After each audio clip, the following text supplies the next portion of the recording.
नाथ प्यारे की जय। श्री सतगुरु महाराज जी की जय हो। चिदादित्यं किशोरांगं परिधाम्नि विराजितं स्वरूप सच्चिदानंद निर्विकारं सनातनं।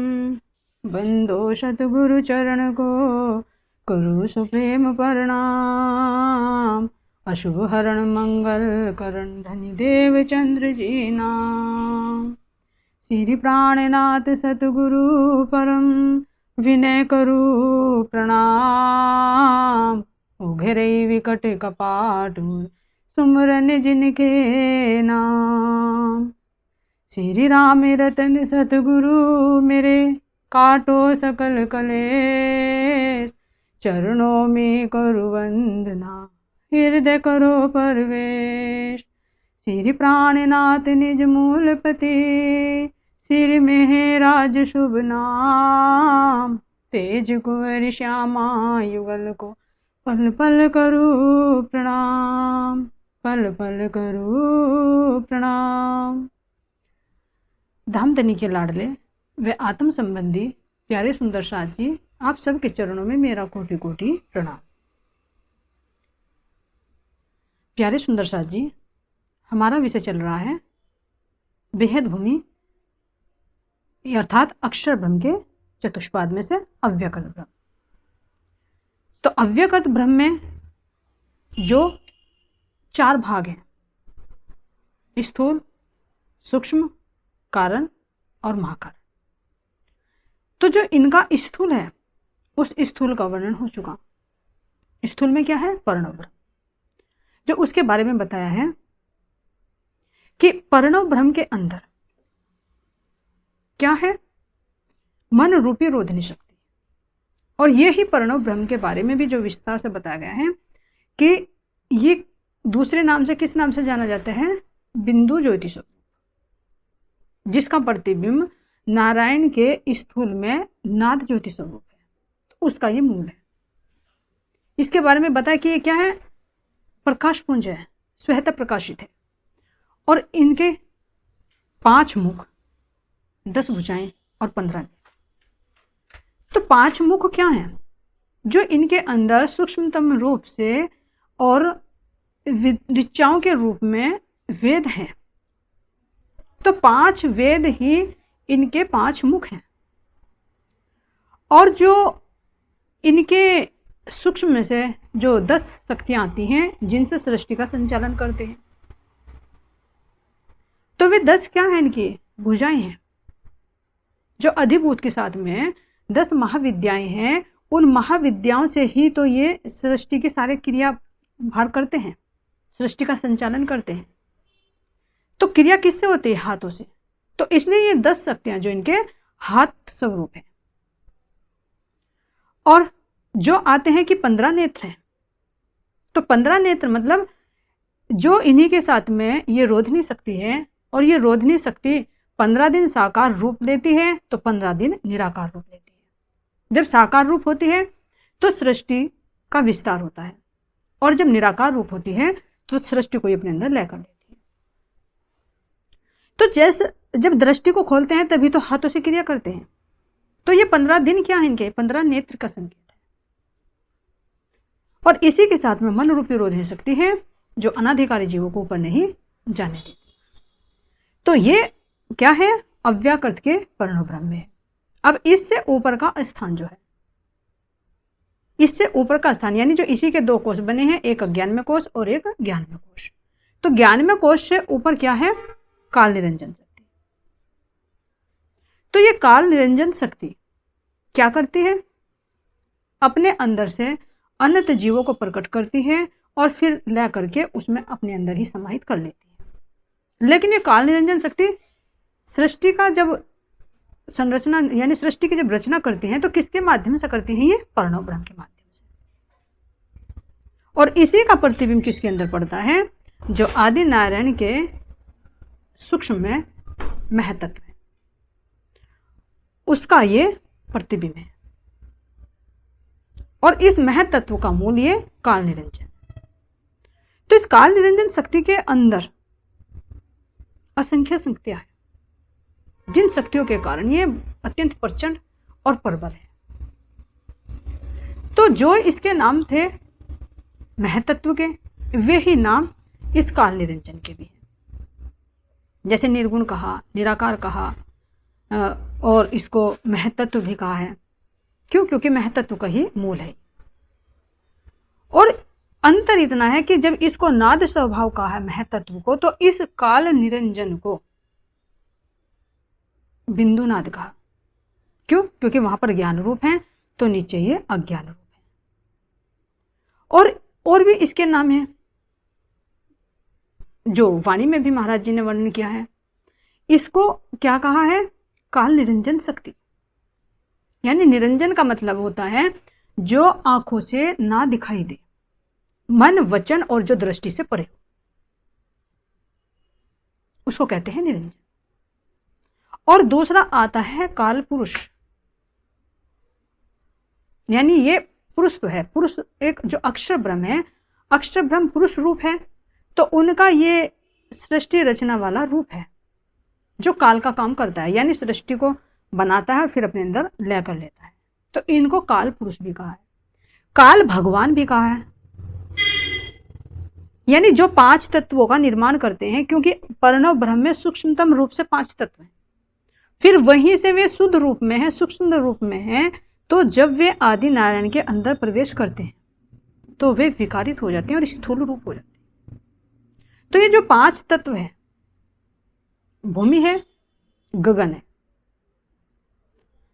वायु, ऐसा अग्नि, नैसे नीर, तो ये 5 तत्वों का जो अधिपति है, तो इसलिए इसको काल भगवान भी कहा है कि ये जब सृष्टि की उत्पत्ति करते हैं और फिर बाद में इसको अपने अंदर ही समाहित कर लेते हैं। और निरंजन शक्ति भी, यानी ये शक्ति जो इस पूरी सृष्टि को चलायमान करती है, यानी महाविष्णु तक को। तो ये ऐसी निरंजन शक्ति है जिसको आंखों से देखा नहीं जा सकता।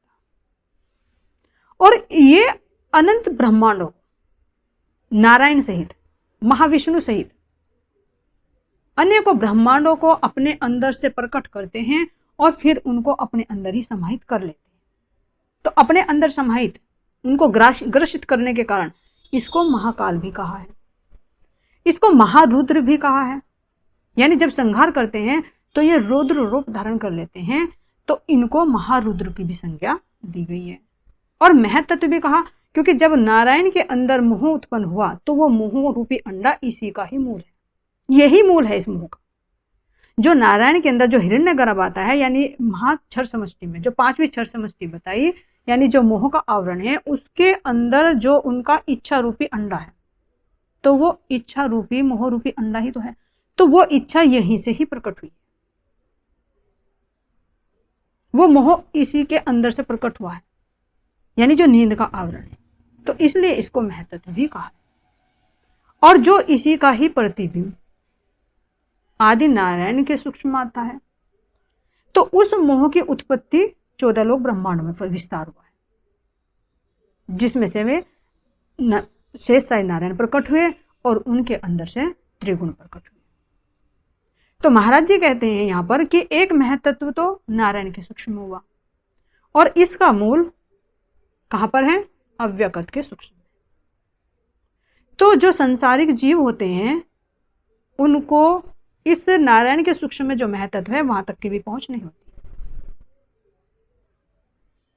तो इन दोनों का अंतर स्पष्ट करने के लिए महाराज जी वाणी में, तारतम वाणी के अंदर चौपाई के माध्यम से क्या कहते हैं कि पेड़ काले किन्हू न देखी, पेड़ काले किन्हू न देखी, सब छाया में ही रहे उलझाई, गम छाया की भी ना पड़ी, तो पेड़ पार क्यों लखाई।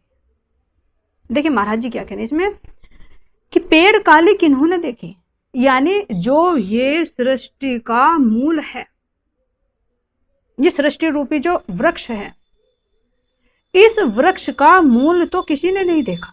यानी जो काल निरंजन जहां से ये मूल प्रकट होता है, सृष्टि का जो मूल है ये, तो इस पेड़ की मूल को तो किसी ने नहीं देखा, सब छाया में ही रहे उलझाए।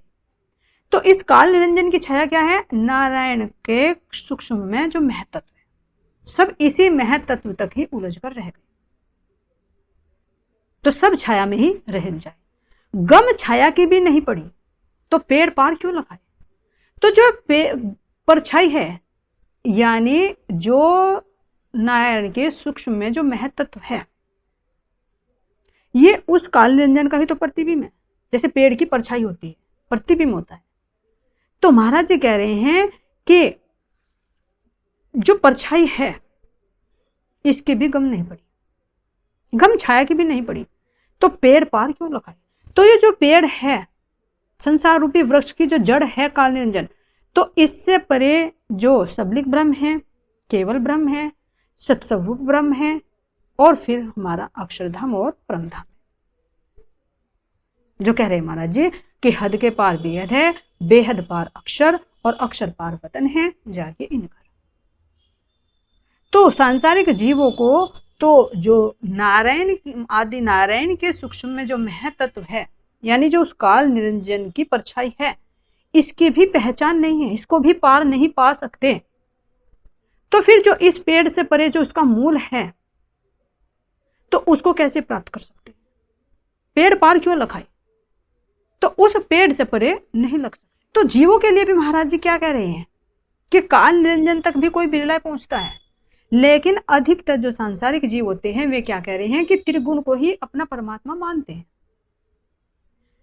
खेल खावत जो त्रिगुण जाने याथे जासी फेर, ए निरखे में नीके कर अंजू ए भी मिने अंधेर। तो जो सांसारिक जीव हैं वे क्या सोचते हैं कि त्रिगुण ही परमात्मा है, और उनकी हम उपासना करके, जो त्रिगुण है यानी जो ब्रह्मा जी हैं, विष्णु जी और शिव जी, कि इन तीनों की उपासना करके, इन तीनों की भक्ति करके हमारा मोक्ष हो जाएगा। जाने याथे जासी फेर, यानी इससे हमारा आवागमन का चक्र कट जाएगा। लेकिन महाराज जी क्या कह रहे हैं, ए निरखे में नीके कर, मैंने दृढ़ कर, निश्चय कर, खोज करके जानकारी प्राप्त की, अंजू ए भी मिने अंधेर, कि ये भी इस माया के अंधेर में ही फंसे हुए। क्यों? क्योंकि माया का मूल प्रणव ब्रह्म से प्रकट हो जाता है, और त्रिगुण कहां पर आते हैं, सतलोक। तो इस तरह से महाराज जी दोनों का अंतर बता रहे हैं कि ये इसका मूल कहां पर है। तो मूल जो बताया है ये काल निरंजन है, ये इस प्रकृति का मूल जड़ है, इस संसार रूपी वृक्ष की जड़ है, और जो ये महत्त्व है ये इसका क्या है, प्रतिबिंब रूप है। तो ये जो प्रतिबिंबित महत्त्व है, वेदांतियों को इसी ने ही, जो वेदांती हैं इसी को ही ब्रह्म मानकर इनकी उपासना करते हैं। ये सब क्या है, इस परछाई में उलझ कर रह गए। लेकिन महाराज जी बता रहे हैं कि इसका मूल भी काल निरंजन है। तो जो ये काल निरंजन शक्ति है, ये बेहद के द्वार पर चौकीदार के रूप में है, ये अनाधिकारी जीवों को ऊपर नहीं जाने देती। तो अब ये देखना कि अनाधिकारी जीव कौन है, यानी उनको अधिकार नहीं है जिनके पास ये जागृति ज्ञान नहीं है, जिनके पास अक्षर की जागृत बुद्धि और परम धाम का तारतम्य ज्ञान नहीं है। क्यों? क्योंकि उनके अंदर ये विचार ही नहीं आता कि ये जो हम देख रहे हैं ये परछाई है, तो इसका मूल कहाँ है। तो जब अंदर विचार ही नहीं आता तो वहां तक खोज कैसे करें, क्योंकि बिना तारतम्य के बल के, बिना जागृति बुद्धि के बल के, सौपन की बुद्धि से वहां तक नहीं पहुंचा जा सकता।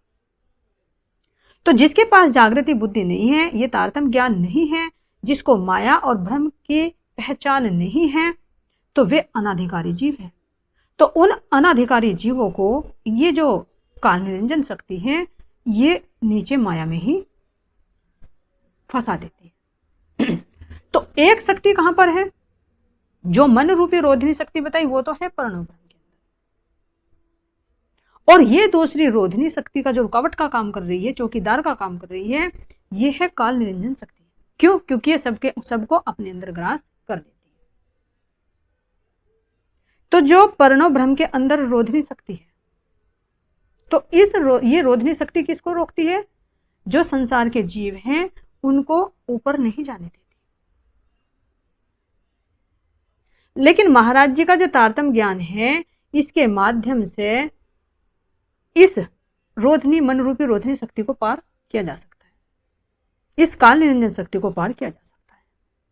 नहीं तो जो पंच वासनाएं भी हैं जो अक्षर की ही ज्ञानेंद्रिय स्वरूप हैं, जो बेहद का ज्ञान लेकर आए, तो उनके जीव भी यहीं तक पहुंचे, इसी काल निरंजन के अंदर समाहित हो गए। लेकिन इनकी सूरता कहाँ पर पहुंची?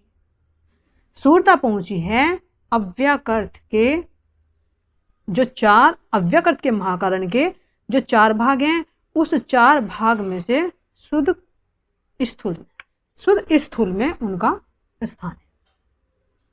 क्यों? क्योंकि ये जागृति ज्ञान से जो बेहद का ज्ञान इनके पास था, उस ज्ञान के माध्यम से ये ऊपर के स्थान पर पहुंच सके, जो ब्रजराज का इन्हें अनुभूति। तो अब इसको देखते हैं कि जो काल निरंजन शक्ति है, ये काल निरंजन शक्ति के है तो एक ही शक्ति, लेकिन लीला भेद के कारण और इसकी शक्तियों को दर्शाने के लिए महाराज जी ने इसके 4 भागों का वर्णन किया, स्थूल, सूक्ष्म, कारण और महाकारण, जिनको शुद्ध स्थूल, शुद्ध सूक्ष्म, शुद्ध कारण और शुद्ध महाकारण कहा जाएगा। तो शुद्ध स्थूल में तो इस काल निरंजन यानी काल पुरुष है, इनकी अपनी लीला चलती रहती है, जो पर्णो ब्रह्म से साथ मिलकर क्रिया करते हैं। अब इनके साथ में जो शुद्ध सूक्ष्म है, शुद्ध सूक्ष्म में इनकी 3 शक्तियां हैं, आध्यात्म, अधिदेव और अधिभूत। और इससे ऊपर जो शुद्ध सूक्ष्म आता है, उसमें प्रतिभाषिक ब्रजलीला है, जो इसी अव्यकृत के महाकारण में जो प्रतिबिंबित लीला है, उसका जब आभास पड़ा, तो यहाँ पर क्या है, ये आभासिक ब्रजलीला है। और जो इसी का शुद्ध महाकारण है, शुद्ध महाकारण में भी अव्यकृत के महाकारण में जो प्रतिबिंबित रासलीला है, उसका आभास जब काल निरंजन के अंदर पड़ा, तो इसके शुद्ध महाकारण में आभासिक, जिसको प्रतिभाषिक भी कह सकते हैं, रासलीला है। तो इस तरह से काल निरंजन के ये 4 भाग हुए, और इन 4 भागों में से एक भाग का विस्तार जाता है। वो कौन सा है? शुद्ध सूक्ष्म। तो शुद्ध सूक्ष्म में क्या है? 3 शक्तियां, अध्यात्म, अधिदेव और अधिभूत। तो अब तीनों शक्तियों का क्या कार्य है? तो ये जो 3 शक्तियां हैं, ये सृष्टि संचालन में विशेष महत्वशाली है। तो इनका जो देखते हैं कि अधिभूत है, तो अधिभूत में से क्या बनते हैं? 5 तत्व। जो भी बताया है कि प्रणव ब्रह्म में जो सूक्ष्मतम रूप से 5 तत्व हैं, उनको बाहर जब प्रकट करते हैं तो वे स्थूल रूप धारण करते हैं। तो ये कौन सी शक्ति करती है? ये शक्ति करती है अधिभूत शक्ति, 5 तत्वों की उत्पत्ति। तो 5 तत्वों का क्या क्रिया है? ये 5 तत्व क्या होते हैं? असत होते हैं, जड़ रूप होते हैं, दुख रूप होते हैं। तो इसीलिए इस अधिभूत शक्ति के जो स्वभाव, 3 स्वभाव बताए, कौन कौन से? असत है, जड़ है, दुख है। क्यों? क्योंकि ये 5 तत्वों को क्या बाहर निर्माण करती है। अब 5 तत्वों को क्रिया करने के लिए बल चाहिए, चेतना चाहिए। तो वो चेतना का संचार किसके अंदर से होता है? वो होता है अधिदेव के अंदर से। चाहे वो नारायण की चेतना हो, चाहे त्रिदेवियों की चेतना हो, चाहे सब देवताओं की चेतना हो, चाहे जीवों की चेतना हो, वो चेतन तत्व किसके अंदर से डलता है? कौन सी शक्ति का है? वो है अधिदेव शक्ति का कार्य। और जो अधिदेव से ऊपर आती है आध्यात्म। तो आध्यात्म का क्या स्वभाव? क्या स्वभाव तो है उसका? इच्छा, क्रिया, ज्ञान। लेकिन इसकी क्रिया क्या है? यानी जब 5 तत्व बन गए, चेतना डल गई, तो चेतना को क्रिया करने के लिए ज्ञान की भी तो जरूरत पड़ती है। तो जो ये वेदों का ज्ञान दिया जीव को कर्म करने के लिए, तो ये कौन सी शक्ति ने दिया? आध्यात्म शक्ति।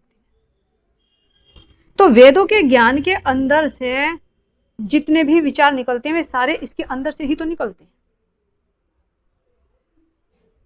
नए नए जो विचार उठते हैं, ये आध्यात्म शक्ति का कार्य है। तो इनका जो स्वभाव है क्या है? इच्छा है, क्रिया है और ज्ञान है। 3 इनके स्वभाव है। तो जब जीव के अंदर, यानी 5 तत्व हैं, 5 तत्व के अंदर चेतना डलेगी, जब चेतना डलेगी तो उसके अंदर ज्ञान आएगा, तो ज्ञान आएगा तो वो नई नई क्रियाएं करेगा। तो इसलिए बताया गया है कि यहाँ पर जितने भी आविष्कार हो रहे हैं, जितना भी बुद्धि का विस्तार हो रहा है, ये सब इस आध्यात्म शक्ति का ही पावर है, उसी के बल से ये विस्तार हो रहा है। तो अब देखते हैं कि ये जो शक्तियां हैं ये किस तरह से क्रियाशील है और इनके साथ में मेन शक्ति कौन सी है। अब सबसे पहले लेते हैं आध्यात्म शक्ति को। तो आध्यात्म शक्ति के साथ में एक जो विशेष शक्ति है वो है सुमना शक्ति, और सुमना शक्ति के साथ में इसके साथ में और 24,000 शक्तियां हैं, जिन 24,000 शक्तियों को लेकर ये क्रिया करती है, यानी जो ज्ञान देती है, वेदों का जो ज्ञान निकला है, अंदर जितना भी प्रणव ब्रह्म में ज्ञान आया है वो सब इसी आध्यात्म शक्ति के अंदर से आया है, और इनका स्वभाव है इच्छा, क्रिया और ज्ञान। तो जब इनकी इच्छा होती है कि मैं सृष्टि को बनाऊं, तो बनाने के पीछे क्या होती है? क्रिया होती है, और क्रिया होती है तो फिर उसका ज्ञान आता है। जिस तरह से हम देखें कि हमारे अंदर प्रैक्टिकल में देख सकते हैं कि मान लीजिए हमारे अंदर विचार आया कि चलो हम संगीत सीखते हैं, तो पहले इच्छा आई, इच्छा के बाद क्रिया होगी, और जब क्रिया होगी तो फिर उसका ज्ञान भी मिलेगा। तो ये तीनों शक्तियां, तीनों स्वभाव साथ साथ क्रिया करें, इच्छा, क्रिया और ज्ञान। तो इसी तरह से जब इनके अंदर इच्छा आती है, अक्षर ब्रह्म के मन के अंदर इच्छा आती है कि मैं सृष्टि को बनाऊं, तो उनके अंदर की जो इच्छा होती है तो वो इच्छा ही क्या हुआ? मोह का रूप लिया, मोह रूपी अंडा। फिर उसके अंदर से वो अंडा जब फूटता है तो वो क्रिया करता है, और उसके अंदर से ज्ञान रूप में माँ विष्णु प्रकट होती है, जो सौपनी के ज्ञान है, सौपन का स्वरूप है, जिसे अक्षर ब्रह्म का आभासिक स्वरूप भी कहेंगे। इस तरह से सृष्टि की उत्पत्ति करते हैं। अब आता है अधिदेव। अधिदेव का क्या स्वभाव है? इसके साथ में है विद्या शक्ति और ब्रह्म विद्या शक्ति, और इसके साथ में भी 24,000 शक्तियां हैं, जिनको लेकर ये बहुत ज्यादा बलशाली हो जाती है, प्रचंड हो जाती है, और सृष्टि की रचना में क्रियाशील होती है। तो इनके स्वभाव है आवरण, विक्षेप और काल। तो ये देखना है कि जब सृष्टि की उत्पत्ति होती है, यानी इच्छा होती है, और सृष्टि उन्होंने बना दी, नारायण भी प्रकट हो गए, त्रिदेवा भी प्रकट हो गए, जीव भी प्रकट हो गए। तो अब जब ये क्रिया करने लगे वेदों के ज्ञान के आधार पर, तो वेदों के अंदर जो बताया था क्या है? कर्म है, उपासना है और ज्ञान है। तो इन कर्म पर ही ज्यादा दृष्टि रहेगी, ज्ञान पे उससे कम, उपासना पे उससे कम, और विज्ञान तो संकेत रूप में है। तो जो जीव बनाए तो उनके अंदर ये एक आवरण डल गया, यानी आवरण क्या है कि जैसे कि सृष्टि कुछ भी नहीं है, ये सृष्टि क्या है? नारायण का स्वपन है, लेकिन फिर भी ये सत्य भाषित होती है। तो ये दृष्टि पर फरामोशी का आवरण डल गया, पर्दा डल गया। जिस तरह से हमारी सूरतों पर परमधाम में राज्य महाराज जी ने वो फरामोशी डाली, और हम फरामोशी के आवरण में इस संसार को देखने लगे। ये जो मिथ्या बताया है इसको सत्य समझने लगे, और जो सत्य है वो दृष्टि से ओझल हो गया। तो इसी तरह से जब यहाँ सृष्टि में जीव बनाए तो उनकी दृष्टि में, उनकी बुद्धि पर क्या डाल दिया? एक आवरण डाल दिया। यानी जो प्रणव ब्रह्म में 5 तत्व सूक्ष्मतम रूप से थे, सत्य थे, अखंड थे, जब उन्हीं वे ही विकारित हुए, बाहर प्रकटीकरण में आए इच्छा, क्रिया और ज्ञान के द्वारा, तो जो मिथ्या संसार खड़ा हुआ तो जीव को ये सत्य भाषित होने लगा। तो ये जो कुछ भी नहीं है, मिथ्या है, ये सत्य भाषित होना ही आवरण है। तो ये संसार को शास्त्रों में भी क्या बताया है कि एक भ्रम बताया गया है, कि जैसे मान लीजिए कि रस्सी है और रस्सी को भ्रमवश सर्प समझ ले, तो जब उसकी जानकारी मिले कि अरे ये तो सर्प नहीं रस्सी है, तो भ्रम हट जाता है। तो सर्प है कहाँ? है तो नहीं, वो तो रस्सी का एक आभास हुआ कि जैसे सर्प हो। तो इसी तरह से जब ये संसार बना है, आदि नारायण और ये 14 लोक ब्रह्मांड जो नारायण का स्वपन बनकर खड़ा हुआ है, तो एक मिथ्या ही तो है यानी उस मूल का एक आभास है जो देखने से प्रतीत होता है सत्य, लेकिन असल में कुछ भी नहीं। तो शास्त्रों में तो वर्णन किया गया है कि ये रस्सी के समान है, यानी एक भ्रम है कि जैसे रस्सी को सर्प समझ लिया जाता है तो उसी तरह से इस मिथ्या संसार को सत्य समझ लिया जाता है, भ्रमवश। लेकिन महाराज जी इसका और अंदर से जाकर विस्तार पूर्वक वर्णन करके दिखा रहे हैं कि रस्सी तो है, लेकिन रस्सी कैसे है? रस्सी अगर है तो उससे तो कुछ उपयोग किया जा सकता है, उसका कोई अस्तित्व है। लेकिन रस्सी भी है तो कैसे? महाराज जी कह रहे कि जैसे कि जली हुई रस्सी। तो जली हुई रस्सी में कैसे होते हैं कि उसके जो फर हैं वे झुके तो दिखाई देते रहते हैं। जो कहते हैं कि रस्सी जल गई पर नहीं जले, यानी जो उसका स्वरूप होता है रस्सी का, तो वो झुका तो दिखाई देता है। तो मान लीजिए अगर भ्रमवश हमने रस्सी को सर्प समझ लिया और हमने जाकर देखा उसके पास में कि रस्सी नहीं है तो सर्प है, तो अगर हमने उसको उठाया तो रस्सी का तो हम उपयोग कर लेंगे और वो भ्रम है तो वो हट गया। लेकिन अगर वो रस्सी भी नहीं तो जली हुई रस्सी है तो उसको उठाएंगे तो उसका क्या उपयोग कर लेंगे? हाथ में भी आएगी तो क्या आएगी? राख आएगी, जिसका कोई अस्तित्व नहीं है। तो महाराज जी और अंदर और डीपली जाकर दिखा रहे हैं कि ये संसार है किस तरह से है, ये एक जली हुई रस्सी के समान, जिसको कह रहे हैं महाराज जी कि तुम जितना भी इसके अंदर से सुख खोजना चाहोगे इतना ही तुम्हें दुख की प्राप्ति होगी, सुख नहीं मिलेगा। और जितना तुम इसको सत्य समझ रहे हो तो वास्तविक में देखो ये असत्य है। किस तरह से असत्य है? ये सब सींग ससक के बंझा पूत विराट, फूल गगन नाम धराए के उड़ाए दिए सब ठाट।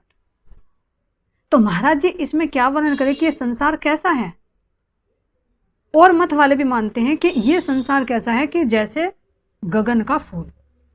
तो गगन में जो फूल होता है वो असल में फूल नहीं होता, जो वे बादल हैं, बादल ही वे फूलों की आकृति ले लेते हैं, जैसे फूल जैसे प्रतीत होते हैं, लेकिन असल में वे फूल नहीं होते। तो क्या है? ये भ्रम ही तो है। और दूसरा क्या बताया है इसको? खरगोश के सींग, ससक के सींग, कि जो खरगोश के होते हैं उसके जो कान होते हैं वे कान ही सींग जैसे लगते हैं, लेकिन असल में देखे तो वे सींग नहीं होते। तो क्या हुआ? वो भ्रम ही तो हुआ, यानी जो नहीं है और वो भाषित हो रहा है। मर्ग जल के महाराज जी ने उपमा देकर बताया कि जिस तरह से रेत में हिरण को जल का आभास होता है, लेकिन जब वो उसके पास जाता है तो उसको वो जल नहीं मिलता, रेत ही मिलता है। तो उस रेत से उसकी प्यास नहीं बुझती, वो और ज्यादा थक जाता है।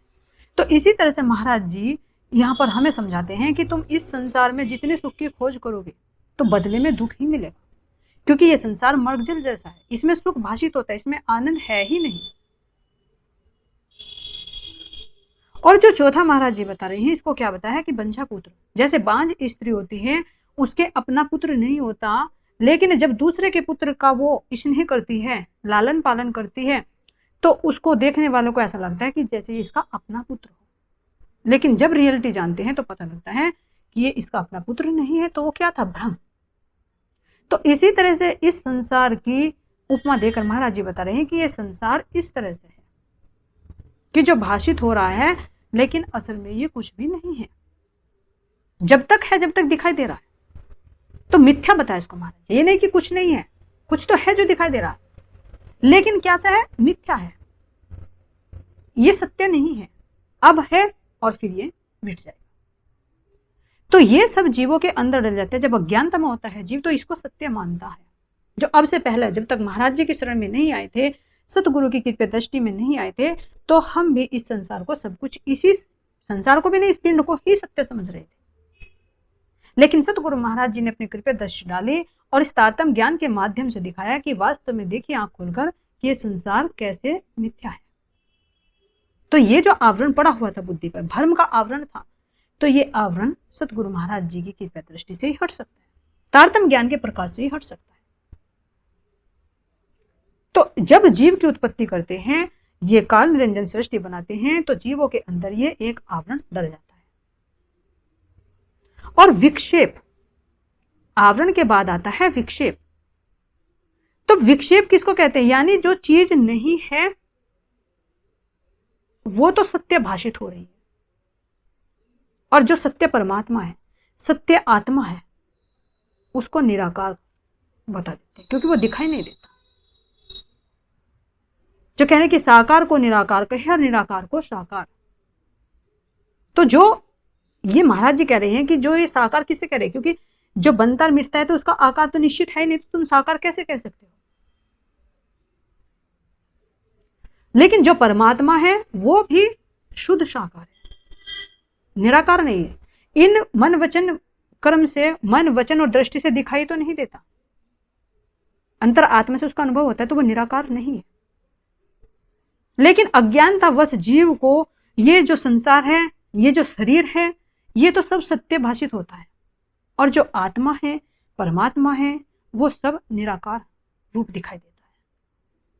बहुत से तो परमात्मा के अस्तित्व को ही नकार देते कि कहीं परमात्मा नहीं है, तो वो क्या है, वो घोर निंद्रा के अधीन है, जो उस परमात्मा की अनुभूति नहीं कर पा रहे। तो यही क्या है, विक्षेप है। शून्य की अवस्था ही, निंद्रा की अवस्था ही क्या है, ये विक्षेप है। और जब ये विक्षेप पड़ता है तो फिर तीसरा क्या है, काल है। यानी इस विक्षेप के कारण, इस आवरण के कारण क्या होता है, जीव बार बार काल चक्र में फंसा रहता है, बार बार जन्म लेता है, बार बार वो मरण होता है। पुनरपि जन्मम पुनरपि मरणम, बार बार ये जन्म मरण का रोग उसको लगा रहता है, काल के चक्र में फंसा रहता है। तो ये किसके स्वभाव है, अधिदेव शक्ति के। अब आती है अधिभूत शक्ति। तो अधिभूत शक्ति में क्या है, 10 महाविद्याएं हैं जो बताए हैं कि वे क्या हैं, पर्ण ब्रह्म के यानी ज्योति स्वरूप की जो 10 भुजाएं हैं, जो इस सृष्टि को क्रियाशील करती हैं, जो पीछे भी वर्णन हो चुका है। काली, तारा, भुवनेश्वरी, छिन्नमंत्रा, भैरवी, धूमावती, बगुलामुखी, मातंगी, षोडशी और कमला। ये 10 महाविद्याएं हैं जो इस सारी सृष्टि को चलायमान करती है, क्रिया करती है, तो तभी तो भुजाओं के रूप में हुई है। और इन्हीं के साथ में 24,000 शक्तियां हैं। तो जो 24,000 शक्तियां हैं, इसको और प्रबल बना देती है। तो ये तीनों को मिलाकर कौन सी बनी है, 72,000 शक्तियां। 24,000 आध्यात्म की, 24,000 अधिदेव की और 24,000 अधिभूत की। अब जो अधिभूत में है, इसके स्वभाव क्या है, असत हैं, जड़ हैं और दुख रूप है। अब ये विचार करिए कि ये असत और जड़ और दुख, ये उस काल निरंजन के अंदर किस तरह से मौजूद है। क्यों, क्योंकि अक्षर ब्रह्म के जो चारों शरीर हैं वे तो सत्य हैं, चिद हैं और आनंद का स्वरूप है। और जो ये वैराट है, तो इस वैराट में यानी जो नारायण की उत्पत्ति होती है, तो नारायण से ही असत, जड़ और दुख में सृष्टि बनती है। तो जो ये असत है, जड़ है, दुख है, ये इस नारायणी सृष्टि का स्वभाव है। तो काल निरंजन शक्ति के अंदर जो असत, जड़ और दुख, ये 3 जो स्वभाव बताए हैं, तो ये 3 स्वभाव विलक्षण हैं। ऐसे नहीं जैसे इस हद भूमि के अंदर असत है, जड़ है और दुख रूप है। क्यों, क्योंकि बेहद भूमि में क्या है, असत का उल्टा सत है, जड़ का उल्टा चित है और दुख का उल्टा जो है आनंद है। तो वहां पर सत, चिद और आनंद की लीला है। तो फिर असत, जड़, दुख क्यों दिखा गया? तो इसका कारण है कि जो काल निरंजन है, काल निरंजन के अंदर जो इसके शुद्ध कारण, शुद्ध महाकारण में ब्रज और रास है आभासी। तो ब्रज रास किसमें है, सबलिक का प्रतिभास है। तो सबलिक का जो प्रतिभास में जो आनंद है, वास्तविक में जो सबलिक में आनंद है, केवल ब्रह्म का आनंद है, तो उस आनंद का थोड़ा कम हो गया, क्योंकि स्थूल में आते हुए कम हो गया। तो उसकी जो कमी है, जो उस चिद की और आनंद की जो कमी है, तो उस कमी के होने के कारण ही यहाँ पर और इस संसार का जो मूल है, मूल होने के कारण, इस संसार में जो असत, जड़ और दुख है, उनका मूल होने के कारण, तो दोनों कारण होने के वजह से यहाँ पर इसको असत, जड़ और दुख की संज्ञा दी गई। क्योंकि आनंद जो है, चिद और आनंद है, वो तिरोभाव हो गया, यानी थोड़ी उसमें कमी आ गई और इस प्रकृति का मूल हो गया। तो दोनों की स्थिति दर्शाने के लिए उसको असत, जड़ और दुख बता दिया। यानी इतना आनंद नहीं है जितना चिद के अंदर है, इतना अव्यकृत में नहीं है, तो उसकी कमी आ गई। और जो संसार में असत और जड़ दुख है ऐसे नहीं है, इससे विलक्षण है। तो इन दोनों के बीच की स्थिति बन गई। तो इस कारण से इसको यहाँ पर असत जड़ और दुख रूप बताया गया है। लेकिन ऐसे नहीं समझनी चाहिए जैसे इस संसार के अंदर है। तो ये ऐसे क्यों हुआ, वहां पर असत जड़ दुख क्यों दिखाया गया, कैसे दिखाया गया जड़ रूप? मान लीजिए जैसे कि चेतन व्यक्ति है, अगर चेतन व्यक्ति का एक फोटो ले लिया जाए तो वो फोटो क्या होगा, जड़ रूप दिखाई देगा। लेकिन उसका जो मूल है, तो मूल तो चेतन है, तो इस कारण से वहां पर जो अव्यकृत का महाकारण है उसका प्रतिबिंब यहां पर पड़ता है। तो प्रतिबिंब को क्या कहेंगे, जड़ रूप ही तो कहा जाएगा। लेकिन असल में देखें तो क्या है, वो चेतन है। तो इस तरह से वहां पर उसका प्रतिबिंब होने के कारण, यानी ब्रज और रास का प्रतिबिंब होने के कारण और इस प्रकृति का मूल होने के कारण वहां पर ये असत जड़ और दुख शब्द दिखाए गए। तो यहां पर दोनों भाव प्रकट होते हैं क्योंकि दोनों का मिश्रण रूप है। जिस तरह से यहां पर कहें कि जैसे सिनेमा घर होता है, तो सिनेमा घर में क्या होती है, वो जो दिखाया जाता है सीन, वो मूल रूप में क्या होता है, जड़ होता है। लेकिन जब उस पर प्रकाश डाला जाता है तो वो जड़ रूप ही क्रियाशील हो जाता है, तो चेतन भाषित होता है। तो दोनों का मूल हुआ ना, यानी वो जड़ भी है और उस पर जब प्रकाश डाला, उसने क्रिया की, तो वो चेतन रूप भी भाषित हुआ। तो इसी तरह से ऐसी ही स्थिति यहाँ इस अधिभूत शक्ति के अंदर है। यानी यहां से देखते हैं तो ये जड़ का मूल है और ऊपर से देखते हैं तो चेतन है। तो दोनों गुण यहाँ पर भाषित होते हैं, जिस तरह से सिनेमा घर के अंदर भाषित होते हैं। और फिर जब यही शक्ति संसार में प्रविष्ट होती है, संसार की रचना करती है, तो संसार की रचना में ये जो पांच तत्व हैं, जो चेतना है, तो ये जड़ होते हुए भी चेतन भाषित होते हैं। जिस तरह से हम जब सौपन में जाते हैं तो सौपन में जो हमारा मन है, तो उसकी मन की मिथ्या कल्पना ही तो होती है, लेकिन वो मिथ्या कल्पना ही सौपन में सत्य भाषित होती है। तो इसी तरह से जब ये नारायण प्रकट होते, यानी अक्षर ब्रह्म के सौपन का स्वरूप महाविष्णु प्रकट होते हैं और उनसे ये जड़ चेतन रूप 14 लोग ब्रह्मांड बनते हैं। तो ये जो सौपन होते हुए भी, लेकिन अक्षर ब्रह्म की चेतना का आभास होने के कारण ये जड़ प्रकृति भी, जड़ संसार भी चेतन सा भाषित होता है, जो विक्षेप शक्ति का गुण है, जो असत्य को सत्य प्रकट करके दिखाता है। तो इस तरह से ये इनके तीन भाव दिखाई दे रहे हैं, जिसको हम अपने प्रैक्टिकल से देख सकते हैं। तो ये यहाँ पर जो इनके अंदर ये इनके स्वभाव हैं, इन स्वभाव के आधार पर ये सृष्टि की रचना करते हैं। और जो इनके साथ में फिर ये 72,000 जो शक्तियां हैं, ये यहाँ इन पिंडों के रूप में, संसार में जो पिंड बने, इन पिंडों के अंदर ये नाड़ियों के रूप में क्रियाशील है। जो 72,000 नाड़ियों का वर्णन हमारे शरीर के अंदर आता है, तो ये 72,000 शक्तियां हैं। और जो ये तीन शक्तियां हैं, आध्यात्म है, अधिदेव है और अधिभूत है। तो इन 72,000 नाड़ियों को क्रियाशील करने के लिए तीन मेन शक्तियां हैं। तो वे तीन मेन शक्तियां जो है हमारी, तीन नाड़ियां विशेष हैं जो अधिपति, जो इंगला है, पिंगला है और सुषुम्ना है। तो जो आध्यात्म है, यानी जो चेतना में पहुंचाती है, वो ही तो सुषुम्ना है,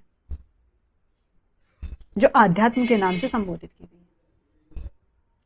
और जो पिंगला है वो अधिदेव है, और जो इंगला है वो अधिभूत है, यानी ये 5 तत्वों से संबंधित है। ये देव्य शक्तियों से संबंधित है, जो अधिदेव है। और जो आध्यात्म है वो चेतना से, आत्मिक ज्ञान से संबंधित है। तो इसीलिए तो बताया कि जब आध्यात्म शक्ति यानी जो सुषुम्ना नाड़ी है, जब वो जागृत हो जाती है तो इस प्रकृति का पूर्ण ज्ञान हो जाता है। तो ये हमारे पिंड के अंदर तीन विशेष नाड़ियों के रूप में तीन शक्तियां हैं, ये आध्यात्म, अधिदेव और अधिभूत। और जो फिर इन सब से जुड़ाव है, ये जो इनके साथ में 24,000 शक्तियाँ हैं, जो तीनों को मिलाकर 72,000 शक्तियाँ बनी। तो 72,000 शक्तियाँ ये हमारी नाड़ियों के रूप में क्रियाशील है। तो इस तरह से इस काल निरंजन शक्ति का विस्तार संसार की तरफ को होता है। यानी सृष्टि के संसार जब सृष्टि की उत्पत्ति करते हैं तो ये अपनी शक्तियों का उपयोग करते हैं। तो इस काल निरंजन शक्ति के अंदर अनेक विद्याएं और विभूतियां हैं जिनका पार नहीं पाया जा सकता। तो इन शक्तियों के आधार पर ही ये सारी सृष्टि को संचालन करते हैं। और जितना भी ज्ञान आता है जो इसके ऊपर महतत्व यानी काल निरंजन से ऊपर जो 7 शून्य है, उनका ज्ञान भी इनके अंदर से विस्तृत होकर बाहर आता है। तो नाद बिंदु उपनिषद है, तो उसमें भी इनकी साक्षी मिलती है। क्या साक्षी मिल रही है? अक्षरात संजायते कालः कालाद व्यापक उच्यते, व्यापको ही भगवान रुद्र सदा नाद अनुसंधानात् संक्षिणाम वासना तुया निरंजने विलियते मनोवायु न संशय। क्या कह रहे हैं इसमें कि जो अव्यक्त स्वरूप अक्षर से काल निरंजन शक्ति को शक्ति प्राप्त होती है। यानी जो काल निरंजन शक्ति है ये अक्षर ब्रह्म से ही तो शक्ति प्राप्त करती है, और काल निरंजन शक्ति के द्वारा ही जो परम आकाश है, जो महाशून्य समष्टि बताई, उसका विस्तार भी इसी काल निरंजन से होता है। इसी को तो कुछ बताया कि महारुद्र भी इसी का नाम है, क्योंकि सबको अपने अंदर समाहित कर लेता है, सारी सृष्टि को बनाता है, उसको ग्रास कर लेता है, तो ये महाकाल का रूप भी है। तो इसकी शक्तियों के आधार पर, इसके नाम के आधार पर इसका बहुत विस्तार है। तो कुछ योगी मानते हैं कि जैसे बहुत से हैं कि प्रणव का ध्यान करते रहते हैं, तो प्रणव का ध्यान करते करते करते करते जब वे शून्य अवस्था में पहुंच जाते हैं तो तब इस काल निरंजन शक्ति के अंदर प्रवेश करते हैं। तो इस काल को ही जो परमात्मा समझकर भजन बंद के करते हैं तो वो इसी को प्राप्त होते हैं, काल निरंजन के धाम को ही जाते हैं, इन शक्तियों में ही लय हो जाते हैं। और जितनी भी संसार में जितनी भी देवियां, जैसे दुर्गा है, काली है, भद्रकाली है, ये जो जितनी भी शक्तियां रूप है, जो पीछे 10 शक्तियों के नाम भी आई है, जो हमारे पिंड के अंदर 10 प्राणवायु के रूप में क्रियाशील है, तो ये शक्ति रूप सब इसी का ही विस्तार है। अब इसी की साक्षी जो है अथर्वकांड के 13 सूक्त में आती है। जो अथर्वकांड है 13 है, उसकी सूक्ति है 3। तो उसमें क्या कह रहे हैं? यो मार्यति प्राणयति यस्मात् प्राणन्ति भूनानि विश्वा। यानी जो काल पुरुष सबको मारता है, सबको जिलाता है, और उसी से संपूर्ण संसार प्राण शक्ति को प्राप्त करता है। शिव सदाशिव नाम इसी के है। ये अनेक नामों से, शक्ति के कारण अनेक नामों से जाना जाता है। तो ये सब किसका विस्तार है? इस काल निरंजन का। लेकिन करता किससे है? ये प्रणव ब्रह्म के माध्यम से। तो इस तरह से जो ये प्रणव है, प्रणव के ऊपर काल निरंजन है, ये बहुत गूढ़ है, बिना तारतम्य ज्ञान के इसकी पहचान नहीं हो सकती। साधारण जीव इसको नहीं पहचान पाते। लेकिन जिसके ऊपर पूर्ण ब्रह्म परमात्मा की कृपा दृष्टि होती है, सतगुरु की कृपा होती है, तो वो जीव भी इस काल निरंजन को, जो चौकी रूप खड़ा रहता है रास्ते में बेहद के द्वार पर, तो इसको उल्लंघ कर वो बेहद में पहुंच जाते हैं। तो इस तरह से काल निरंजन शक्ति का विस्तार है। इसके ऊपर आते हैं आदि नारायण का जो अक्षर ब्रह्म है, अक्षर ब्रह्म का कारण शरीर, जिसमें 7 महाशून्यों का विस्तार है। बोले श्री प्राणनाथ प्यारे की जय, श्री सतगुरु महाराज जी की जय हो। प्रणाम।